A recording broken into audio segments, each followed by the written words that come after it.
Hi, welcome to View Programmatic Perspectives. I'm Sophie Taylor, Regional Partnerships Director for the UK, and today I am joined by... Hi, I'm Mike English. I'm Commercial Director at London Lights, and I look after everything programmatic and international. So Mike, to kick us off, tell me, what is your favourite national dish? Well, considering it's my surname, I'd say a full English, so it's got to be the case. So absolutely love it. Yeah.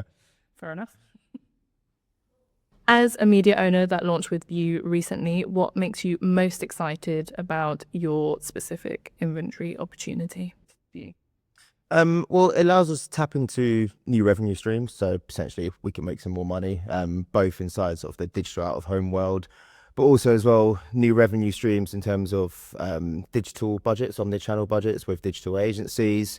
Also, it allows advertisers as well to have some more supply in the programmatic world. So it allows them to get 50 screens in London, both in London neighbourhoods and central London as well. So more supply in the programmatic world is always better. Also, as well, working with the different View teams. I think the biggest thing at the moment with programmatic is probably education. So working with you guys to go around the clients, go around the different agencies and DSPs, and just help educate them in the market. Like it's been around for what, 6-7 years now, programmatic in the UK, and I would say there's no real rule book to it as such. So again, it's just helping them navigate through sort of how to plan, how to buy it, and yeah, just to sort of teaching the world of digital out of home, really. Yeah, I agree. Like, education is always really important. It's still really new, even though 6 and 7 years feels like a long time in tech. It's always important to keep educating. Yeah, exactly. And so they're coming to a sort of some of these digital buyers, they're sort of testing out 5% of their omnichannel budget with digital out of home. And it's very different to sort of social or CTV where you're viewing it just behind a screen. You've got different environments, like for instance, if you're driving down the M4 at 40 miles per hour, or you're standing at a rail platform and got a lot of dwell time, different briefs, different budgets, and different creatives as well, which is quite important.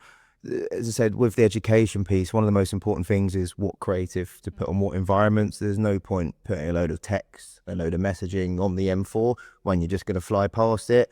So again, it'll be interesting to go out to the agencies and talk to them about our stuff as well, because a lot of our sites are in, say, London neighbourhoods on high streets where you've naturally got a high pedestrian count. So again, we can say to them, look, you've got a bit more dwell time. You can talk to your audiences, which are near high streets, pubs, bars, restaurants, etc. So yeah, it's going to be exciting for years. Yeah, good. So your digital out of home inventory sits across London. Which sites are seeing the most interest at the moment? In the programmatic world, I would say the full motion stuff. So naturally, a lot of people want to use full motion video. They want to use D6 copy as well, because that's just the standard one. So naturally, the likes of Mayfair. So we've got 4 screens at Bond Street Station. There's not really much else in that area, apart from a little old media owner called J Deco. They've got a few along Oxford Street, but in that sort of central London, there's limited supply. So we've got one of the only sites in sort of banging central London. Clapham Junction is really popular as well. It's a fact, I think, the UK's largest interchange station. Quote me on that, I think. So again, they're back-to-back full motion screens. Covent Garden as well. But also as well, some of our cooler sort of urban sites. So Shoreditch is always one of the most popular. Again, a really sought after area. And places like Hackney again, because we really over-index to an 18 to 34 Gen Z audience. So those sort of places sort of really resonate well with most audiences. Nice, some really iconic locations. Exactly, yeah. Cool. Are there any specific programmatic opportunities you're excited about? And what do you think is going to land well with London Lights?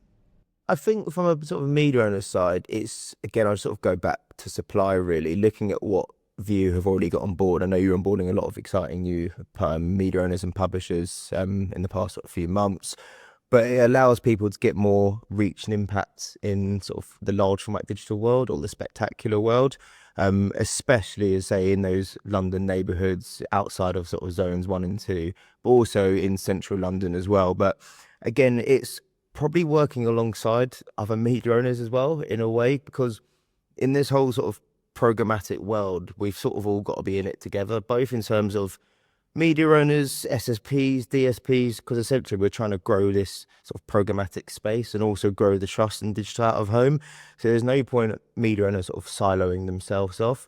So for example, if I could just name a handful of media owners, we could work well with JC because a lot of their inventory are on main arterial roads. They've got a hell of a lot of an audience there, but we can help build that incremental reach in places where either there's a lack of large format digital, but also D6's digital bus shelters as well. We've got some areas like Fulham on Wandsworth Bridge Road where there is a lack of digital out of home. So we can help sort of curate packages for advertisers to get as much reach and as much impact as possible. So I think taking an audience, i.e. an affluent audience or a Gen Z 18 to 34 audience, and just packaging stuff together and working together and collaborating as media owners, both on the supply, but again, on the education piece. Again, we just got to sort of be in it together, really. Yeah. And I think that leads quite nicely onto the next question, which is what do you think that the UK does particularly well when it comes to programmatic digital out of home? I think supply, probably. I think if you look at I've been in out of home for about 10 years, but even then the digitalization of out of home has carried on, and the trend is still there. So it started off as key cities, so the Londons, Birmingham's, Manchester as well, but now you're seeing towns and more sort of rural places in the UK become digitalized.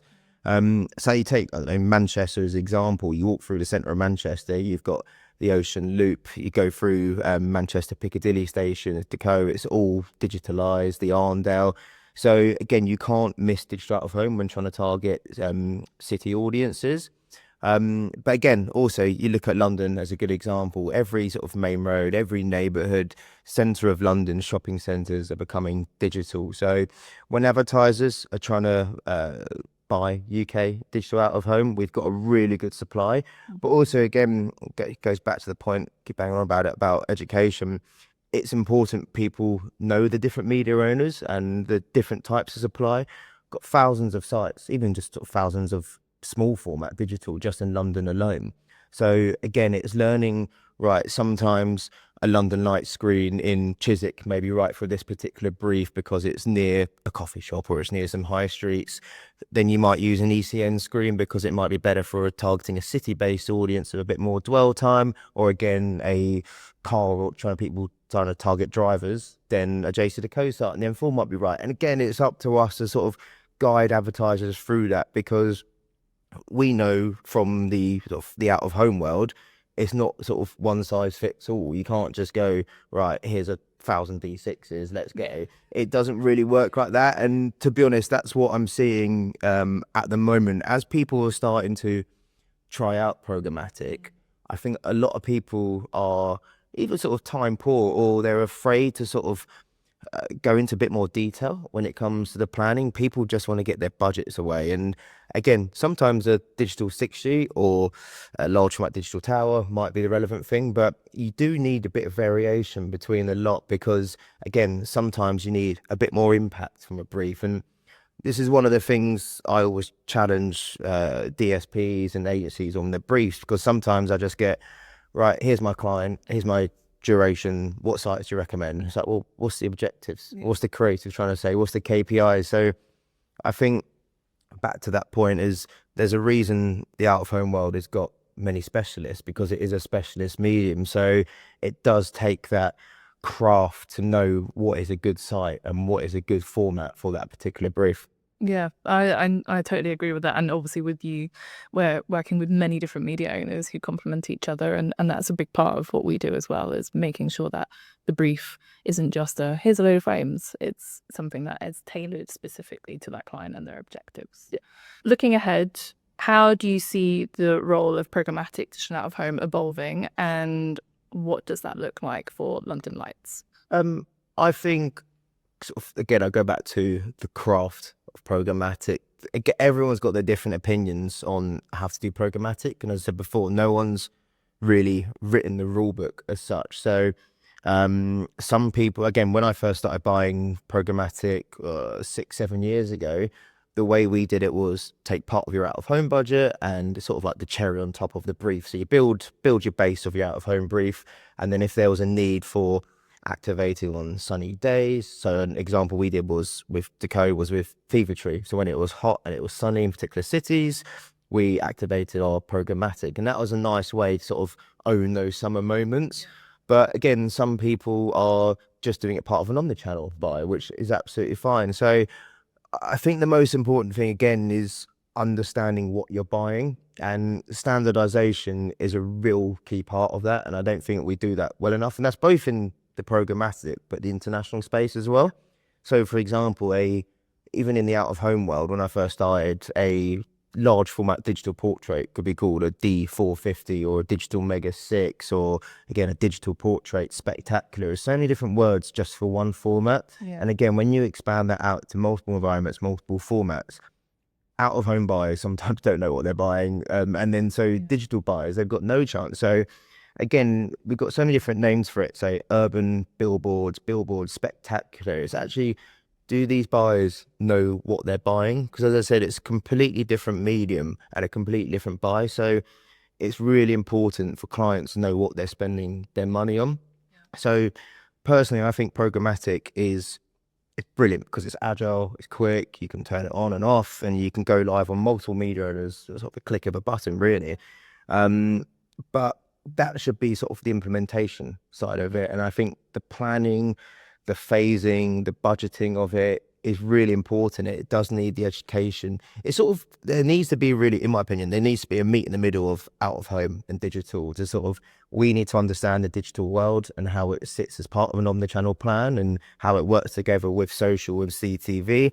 But they need to understand as well that you're buying a complicated medium as such. And yeah, I think people need to get out there, see their programmatic. I think one of the biggest problems we'll probably face with programmatic is clients seeing it on the streets, and getting photography of it. Because again, being on the agency side back in the day, it was one of the best things was taking clients out and seeing their work, and that generally got business. Obviously, as long as you hit the KPIs, that saw a lot of repeat business because they're seeing their months of work, their years of work up on a massive billboard, or a massive screen. So yeah, I think keep educating people, and as I said, that everyone needs to work together because not one opinion is right. I come from a very old school London field buyer side of things, and other people might have a different opinion. So it's finding that right solution which helps the digital world get into the space. Yeah, and I think you're right. The standardization of the terms and I guess the methodology would be much welcome in the UK market. Yeah, I think again, it's one of the other key things is budgeting as well. My biggest pet peeve, again, I only said this from a one media owner side of things. It could be part of a bigger picture. Is when you see, I don't know, someone spend £2,000 on national D6s. Like it's not gonna do anything. So frequency is really important as well. So again, the way I used to do it is like you take Manchester. You know what you needed as a medium weight budget, based on sort of number of panels and the cover you want to hit. You look at that for 2 weeks. Okay, programmatic you probably want to do for 4 weeks minimum, because that's the whole point really, and make sure you get your supply. So then from there you can sort of figure out your share of voices you need and what an optimal frequency is, and you can come to a sensible budget. So again, there's not one right answer to that, but when media owners and publishers are receiving budgets, challenge the briefs. So figure out what the KPIs are and tell them really what they need to be spending on your formats and that site list to achieve those budgets. Because if we start just taking sort of any old money and a few hundreds of pounds for particular briefs, and they want to sort of change the world and turn that dial big time, then you're not going to hit those KPIs. So they're not going to return to programmatic, and they might not return to out of home as well. So we're sort of growing two pies really in this. So yeah, it's really important just to keep pushing back and keep educating these different buyers. Yeah, absolutely. Well, thank you so much for your So time. thank you. It's been a pleasure to talk to you. You too. Thank you.